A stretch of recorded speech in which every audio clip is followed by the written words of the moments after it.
the NearStream VM33. No other streaming camera has these three features: optical zoom, manual focus, and playlists. Now that I've hit record, I'm pretty sure there is a fourth thing that no other current streaming camera has. We'll get to that bonus in just a little bit. NearStream dropped the software version 2.0 just a couple of days prior to the filming of this video, and all of a sudden this camera feels buttoned up. It feels smooth. It feels ready for prime time. The software for the VM33 has all the expected features like picture-in-picture. I'm running this on my iPad, and a couple of the features are a little bit undersized on the iPad, even in the recording, even in the stream. Whenever I choose picture-in-picture on my phone in the 2.0 software of the VM33, this window for the picture-in-picture is much larger. So there's a couple of little differences between running this software on an iPad and running it on a smartphone, but it does have the expected features. Picture-in-picture, it has graphical overlays over the shoulder. It's going to have lower thirds. Those graphical overlays are full-size picture if you want it to be, and it renders them incredibly well. It's going to offer the multi-camera, multi-view shots that you're looking for from a good quality streaming camera. It's going to give you audio processing for noisy environments in the settings. It's going to give you recording to device and to cameras for your backup shots if you want. You get all the image adjustment presets that you need. But these are the three unique features which make the VM33 a camera I reach for more and more in my live streams and recordings. So let's look at all three of them. Number one, optical zoom. While this is advertised in their marketing production as a hybrid 40x zoom, it is said to have a 10x, 10 times optical. There are 40 clicks on the zoom slider. Remember, we're starting with a 2K sensor here, so we're not 1080 cropped in when we start in the digital part. We're 2K that starts on the digital part, so that's a good thing. Number two, manual focus. To go along with this optical zoom feature, they've implemented a manual focus as well. The automatic focus works incredibly well, but you have the option to tweak it in manual or flip it to manual to keep it from searching for focus. You've seen cameras do that over and over again. If you have two subjects in view, you can rack focus between the two of them. Sometimes if you have wind blowing through trees, it's going to grab the attention and try to focus on that instead of what you're actually trying to focus on. So manual focus, in addition to a really good autofocus, now that version 2.0 has come out, is going to give you that over the top, right? It just pushes it on over because it's that much better to be able to flip it over to manual and know that your focus won't leave you when you get your shot set up.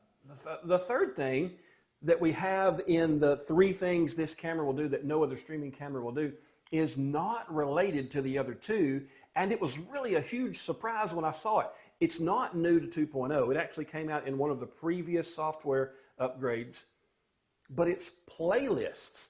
When I go into the audio tab, and let me start a screen recording so that you can see what I'm doing here. And I go into, if I go into the add an asset, purple plus, and I choose the audio tab there, then I can see that I can add music into what I'm doing. We're going to do that in just a second. I have energetic, classical, happy, chill, and lo-fi, and there are 22 songs in energetic. There are 16.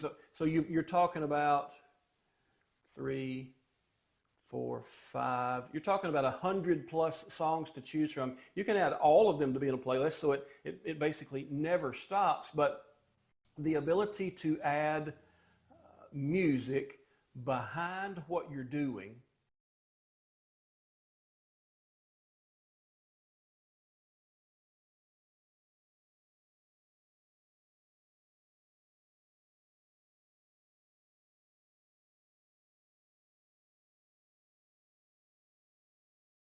audio on my iPad. We'll let that play for just a little bit. I'm not sure it's not still too loud.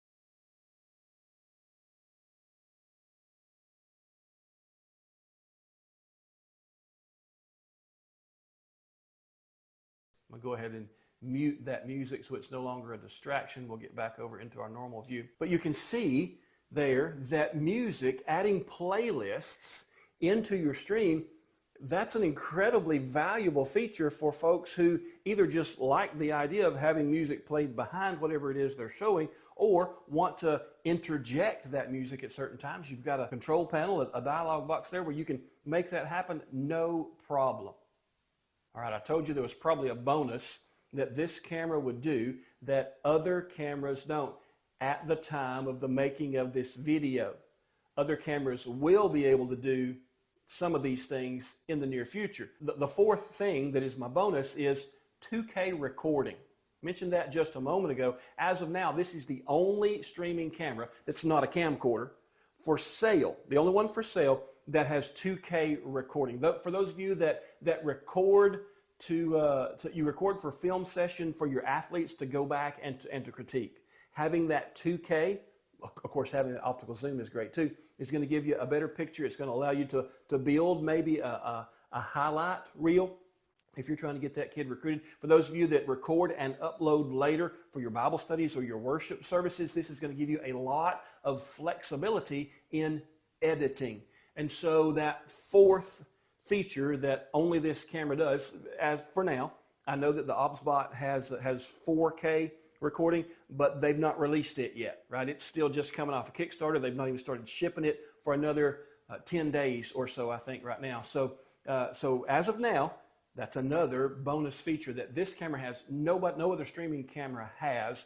For those of you who have been patient with this camera, you bought it and the software was rough, and you've held on, you've said, you know what, it's going to get better. I see them updating, I see them dropping new releases of the software.